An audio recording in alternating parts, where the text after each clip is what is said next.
Is there any names that you could drop, like, hey, I've sold so-and-so an Escalade? Sure.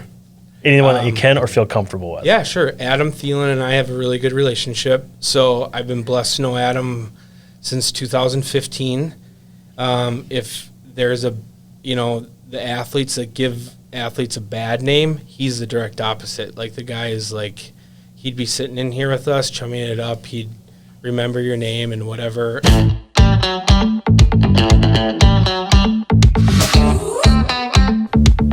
This is the Buffalo Community Podcast, all about the greatest small town in the USA, the people in it, and how it all works together. Here are your hosts, Tyler Reiss and Mark Benzer.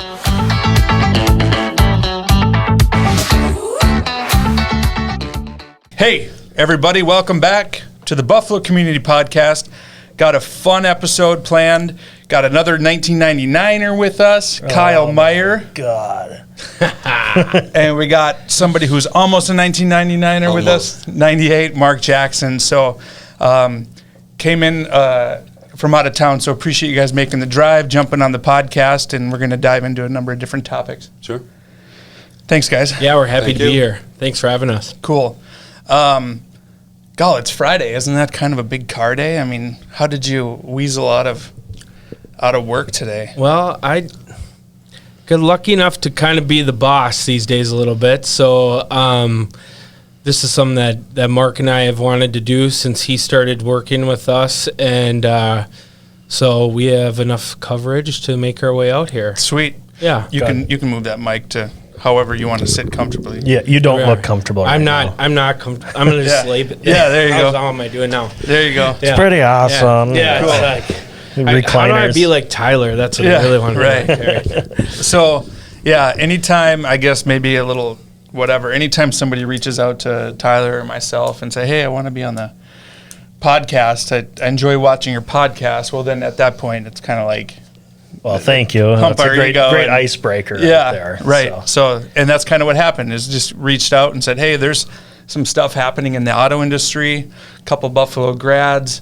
And so, yeah, now you guys are here and looking forward to touching on some of the bullet points that we discussed earlier. But Sure. Mark, what's your story? How did you end up where you're at?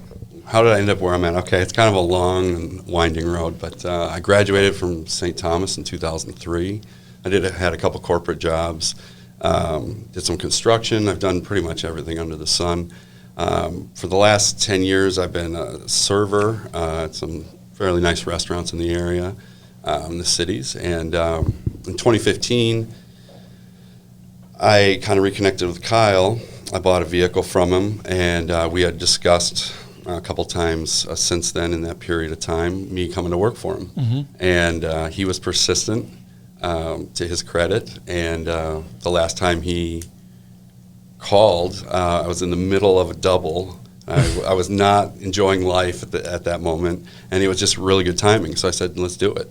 And so I started in August, and I've been there selling cars for 2 months now.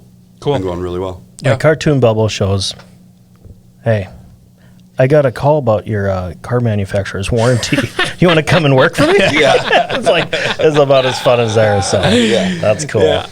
So obviously in the car industry, and you're the one that reached out to him. Kind of let's meld them together. Yeah, sure, no problem. So, Mark and I don't know if we'd say we've been close, but we've always had a connection and been, friends throughout the years. When he reached out to me originally for his car purchase, it was a big kind of moment, just like every car purchase is. They always say it's like the second biggest purchase of your life, aside of your home that you buy, right? And so the experience of Mark buying that car kind of led me to kind of see more of his personality.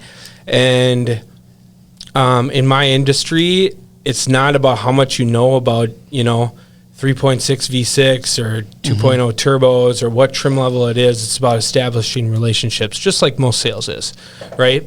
And what I saw in Mark was everybody at my job loved the guy. And he's been really successful at at doing his kind of what I would call luxury restaurant relationships also. And so I just started to bug him, like, come do this, and be persistent. And I'm not like that normally with a lot of people, but for some odd reason, when I see something in someone and I think they can be successful, I don't really leave it alone. Yeah.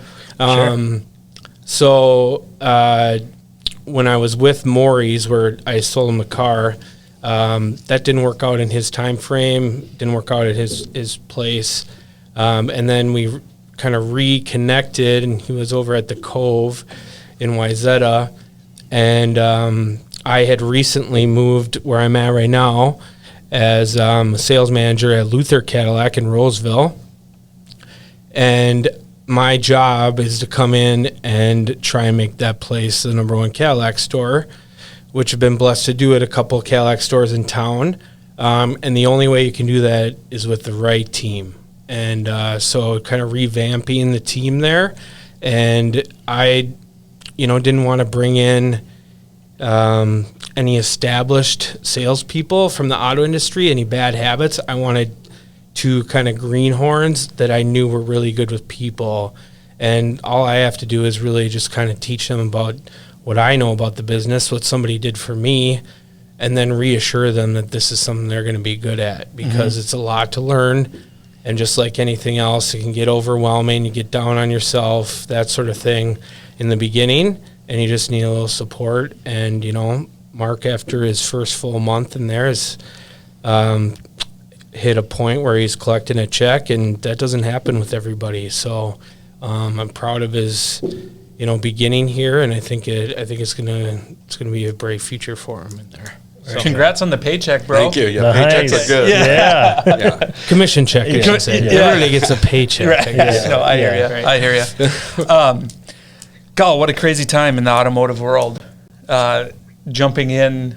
It's been interesting in a for weird spot. You were here. You've been here for quite a while, so you have a reference point of like what it's supposed to be like, Right. And Mark kind of doesn't have that, but I'm sure you're learning a lot. So let's talk a little bit about inventory and For sure. interest rates and all that good stuff. Interesting enough, when Mark first started, we were at kind of the peak of what was happening in the auto world. When COVID first hit in March, kind of that when they first shut down the NCAA tournament, nobody knew what was going to happen. And the auto industry, for that matter, was really nervous.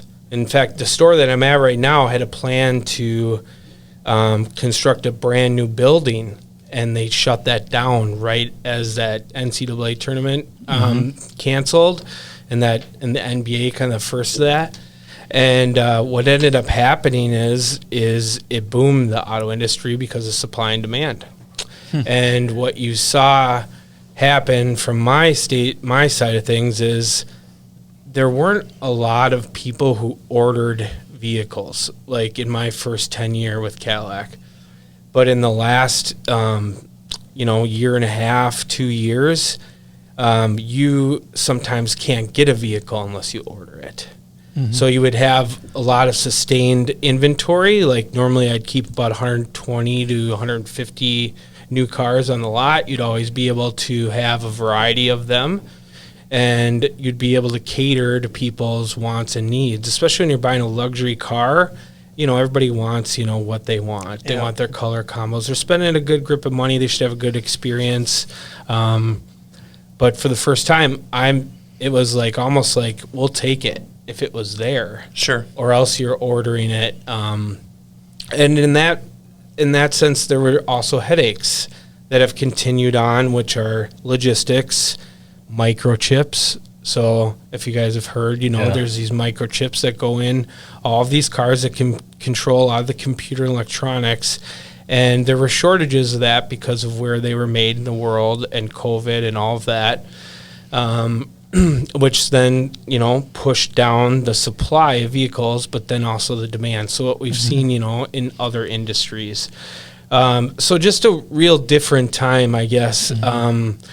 When you've been able to almost trade for any vehicle that anybody's ever wanted down to like a certain specification or feature in a car to somebody saying, I'll take black instead of red, which just would never happen. Yeah. Right. So that's really interesting. The other side of that is, you got people that are paying premiums for vehicles, right? So no longer were the negotiation portions happening in the industry. You were seeing a lot of people you're buying, car for MSRP. The deal was you got a car. Yeah, you got a car. Not the price. Yeah. You got a car. You got a car. Yeah, you're right. You're exactly right. And sometimes you waited a long time for that car. Yeah.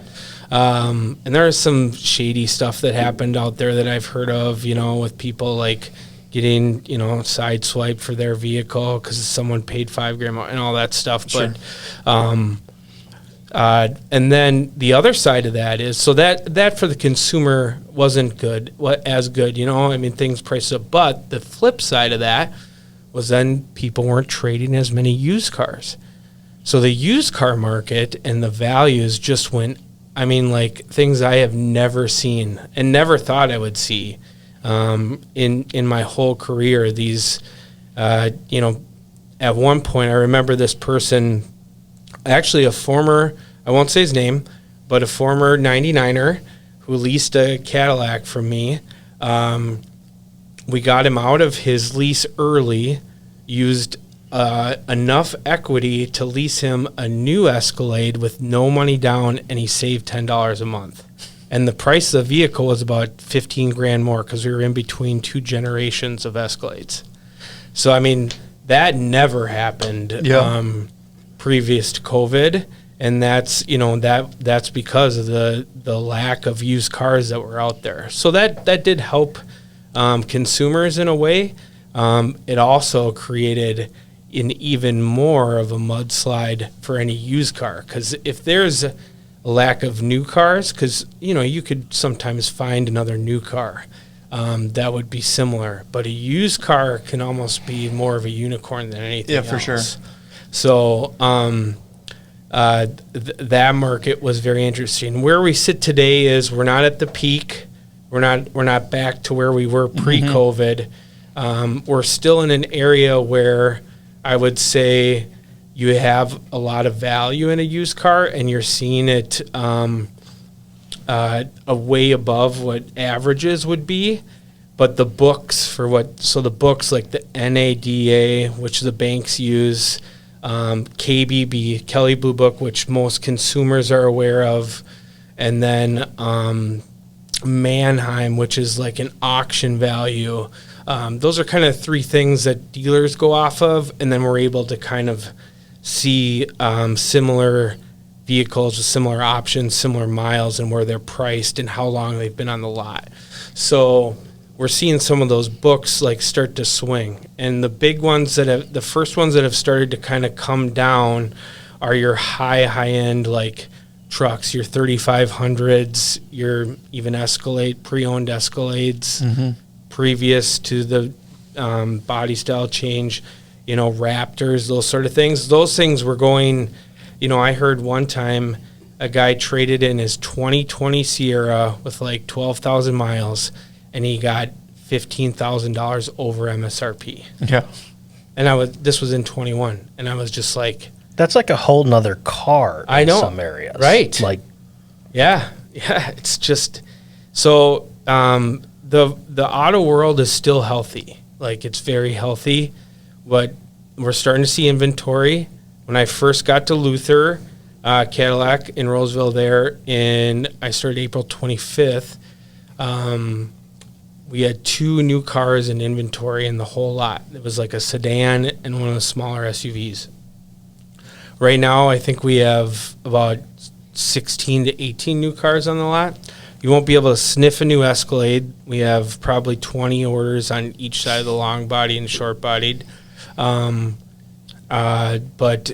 we do have, our mix of SUVs and sedans that are starting to come in. So you're starting to see some inventory based on, makes and models. It just varies, but the used car market's still good too. Sure. So. Can I ask a question, and feel free to answer it? Say no, I don't want to expand on that, is sometimes you hear when you're not looking for a new car or you're pushing that off because of prices are so inflated, or it's, well, I'm not doing this if I can't get that. I've heard a lot of time frames of like 2023 or 2024 is kind of when inflation is catching up with all of the surge in price, even in housing. Sure. And that's kind of when you're going to go find a deal. Again, is there any speculation that in the auto world, or if you don't care to expect? No, I have nothing to hide in as far as any of that's concerned. We try and follow the different market trends. I would say 90 days ago, you wouldn't discount a car no matter what. And today, just like last month to hit some of our numbers, we discounted a couple of cars $2 or $3 or $4 grand. Mm-hmm. So I think that you know, the roller coaster, if you will, or the going over the edge of the hill, it's slowly, it's not taking a nosedive, but it's slowly going like this because you just wouldn't see discounts in the last couple of years. Sure. And, you know, for that matter, it just depends, I guess, where people are at. Some people would never buy a car right now during that influx. Some people, it's like against their religion to not get like the biggest discount on a car, which I totally respect. You know, like I've dealt with, you know, some of the biggest bargainers out there, even in the luxury world, to some people that just it's you know, it's just about having convenience. And I think that changes, not to sound snooty or whatever, but the luxury world sometimes can be different in that. It's more about the experience, how much time they have to spend at the dealership, and then the relationship. Like, I have been so blessed in my 10 years with Cadillac to just have a phenomenal amount of great relationships. And it's just like you know, I was talking to Mark about this the other day. We grew up in like a really, really cool town with a really good class of people. Mm-hmm. And I think I've sold, you know, a mix of upwards of 25 different either 98ers, 99s, 90, you know, 2000, like different people from Buffalo that we graduated and went to high school with. And I think there's something to be said about that. Like, but we were just all really good at getting to know each other and making each other feel, I don't know, like we were all friends. Mm-hmm. And it continued on. And I've tried to use that, you know, not to sound sappy, but I mean, I've tried to use those relationships that we established back then and how we did that and continue that in my profession. Mm-hmm. You know? Well, I believe because in the 1900s, you actually had to like... Late 1900s. Late 1900s. Like, I mean, you guys didn't even have the internet. Yeah. Now, this is something that I've witnessed firsthand. It is truly remarkable. Like, the people that he's dealt with before are almost fanatical as far as, like, they love him. They will buy a car from him probably forever, as long as they're buying cars. And I've been able to interact with a few of those people, and to learn from somebody like this, just because I've seen the results, I'm just really excited about that. Yeah. What have been some of the, you know, like you came into a car market in an unusual car market. Right. So this is the only car market you've known. True. So it's not that unusual. So it's not that unusual. I guess, technically. Right. So, I mean, is there things where it's like, okay, this is how it is now, but also it's not probably how it's going to be forever, where, you know, you got to stay flexible, and, you know, I don't really know. Well, one of the first things for me was, like, we were selling cars that we didn't even have, right? Sure. Because we knew they were coming, but we didn't know when they were going to get there, and people were buying these cars sight unseen. Mm-hmm. So that was kind of hard to adjust to, because I was still getting, like, trim levels down and colors and what, you know, what the acronyms mean, and that took a while, but then I got a little more comfortable with it, got some knowledge, and, you know, I can always ask him. I bend his ear every day. So, but beyond that, I mean, I think the biggest thing is just the relationship, like he said. You know, like, we got to get through it together, right? Yep. I find out, I don't want people walking away thinking that I sold them something. Mm-hmm. I want them to walk away thinking that you helped them buy. They found something and they bought it, right? Yeah. And there's a big difference there for me. I've always, like when I was serving, I always say that I would serve a table the way I'd want to be served. And I'm not a natural born salesman. I think it's just more about cultivating that kind of back and forth and a relationship. And then people trust you. Once you gain their trust, you help them out, you figure out what it is that they're looking for, and then you see if you have it. Right. If you have it, then you match it up, and everybody's happy. Yep. I think I talk to a lot of people in my line of work, whether it's I'm looking for somebody to jump on board and help me, and so many people say, I'm not a salesman, I don't like to sell, and I work on that all the time because I think you are. I mean, I think there's what people think sales is, and there's what sales actually is. And there's a lot of people who give sales a bad name, but really you're serving and solving problems. And that might have been what Kyle saw in me too, that I didn't necessarily see myself. Was, I told him that before. I said, I don't hard sell anything. Right. And I think he just saw the potential. There's another way to do it. We discussed this before I took the job. That's the way I wanted to try and do things, see if it would work. He was okay with that, and he was going to support that. So that's why I ultimately made the decision. Yeah. I don't know if you remember that commercial that Subway did, where the guy's like, "What do I have to do to get you into this Subway sandwich?"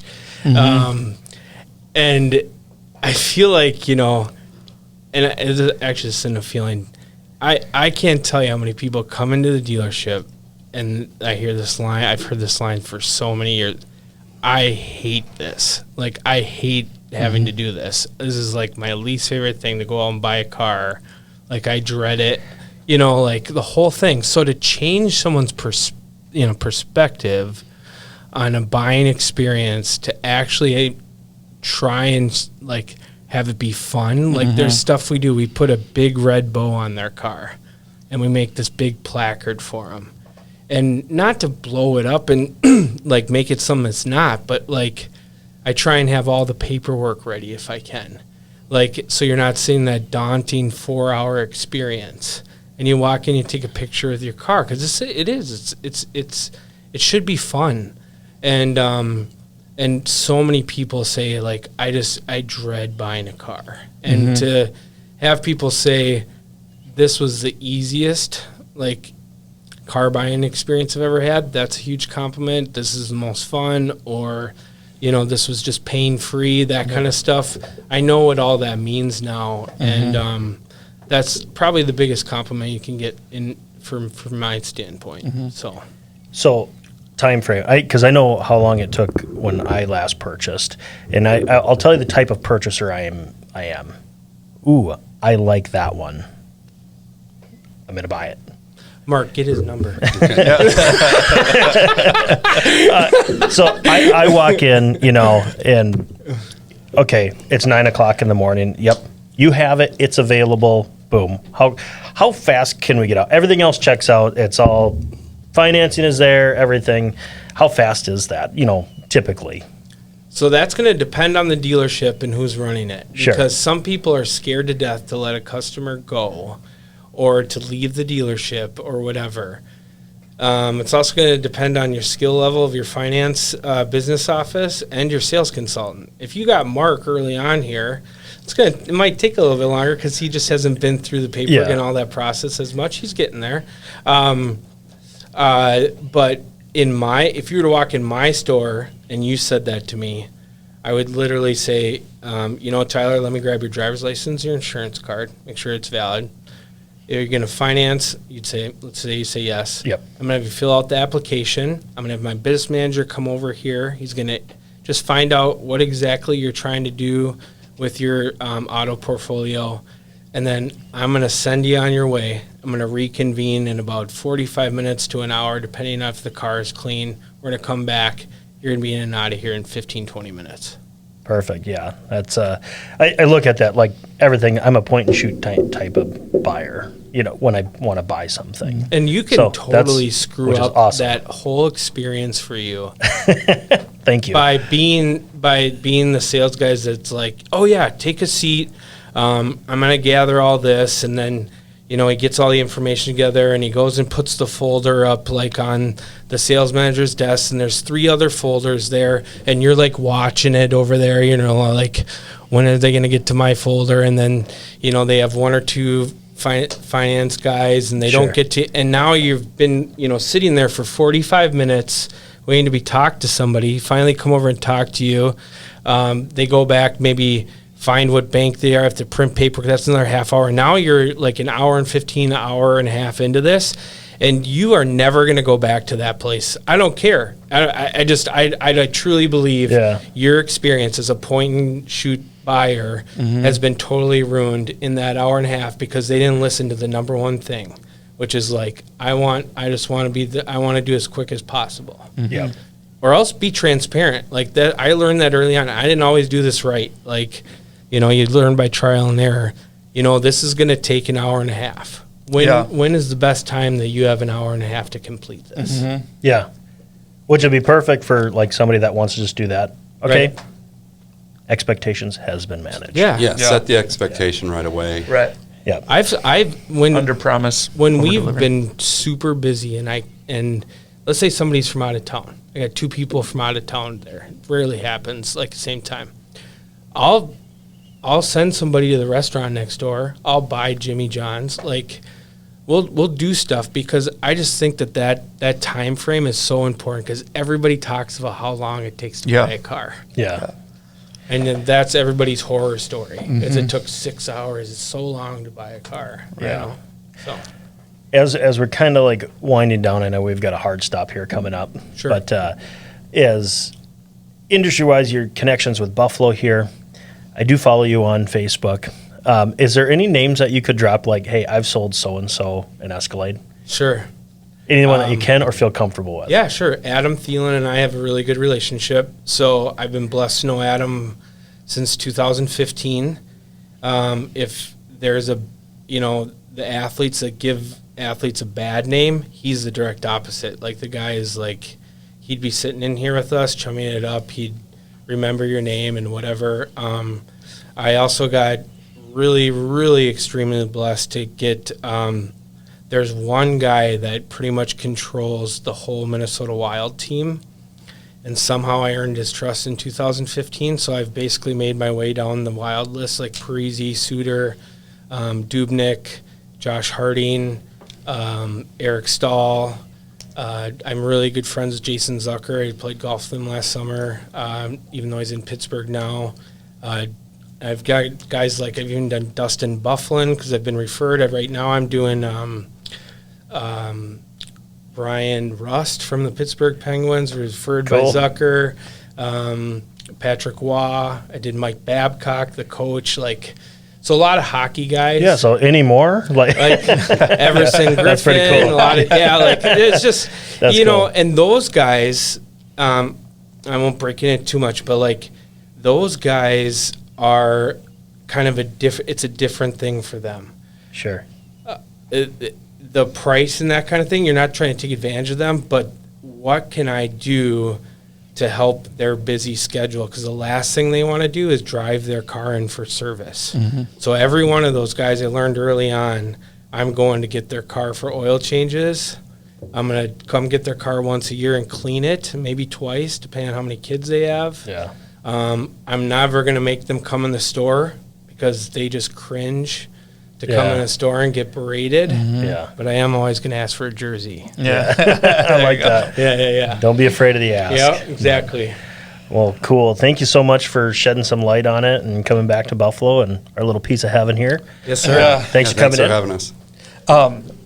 Without a hard stop time, I'd love to have you guys back because I got so much stuff going on here.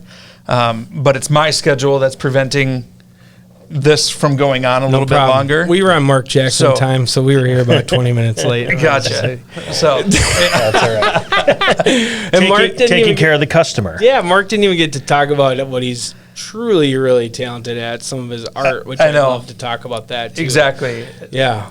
So let's get you guys back in here, and That sounds good. maybe we can even dive off the car path a little bit and and go I'll into just other sit areas. back and Mark can just put up these freaking amazing things that I didn't even know he did back in the day. So Cool. That guy's super talented over there. Cool. So, Very good. Thank Yeah. you. For the Buffalo Community Podcast, I'm Tyler Reiss. I'm Mark Benzer. You are Mark Jackson. Kyle Meyer. cool, guys. Thanks for listening to the Buffalo Community Podcast, produced by Edlin Media. You can find us on Facebook and YouTube, as well as anywhere you listen to podcasts.